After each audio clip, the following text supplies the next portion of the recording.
habaho n'ikindi gihe usanga dufise ingwara twakiriye kubera ko siyanse yapfuvye yuko izo ngwara zidakira, za diyabete, za sida, za kanseri.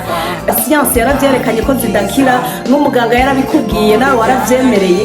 Hakagira igihe izo ngwara ukayakira ikaba ingwara yiwawe ugasigara unayiti yawe, ngo gushango ya diyabete yanje yari yaduze kweri ngo nari ngize imisi merewe nabi, ngo urazi ya tension yanje ko yari yasaze ngo muri no minsi ngo naragiye no mu bitaro, ngo urazi umwana wanje neza anjine ziwe zimumereye nabi, ngo sinzobona shango arageze ngo kubagwa kugira baziba.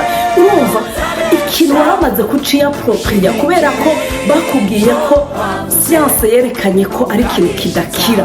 Ariko uno munsi naje kukubwira kwa kwizera kuja hejuru y'iyo siyanse, kwa kwizera uvuga ati Imana yo mu ijuru, Imana ya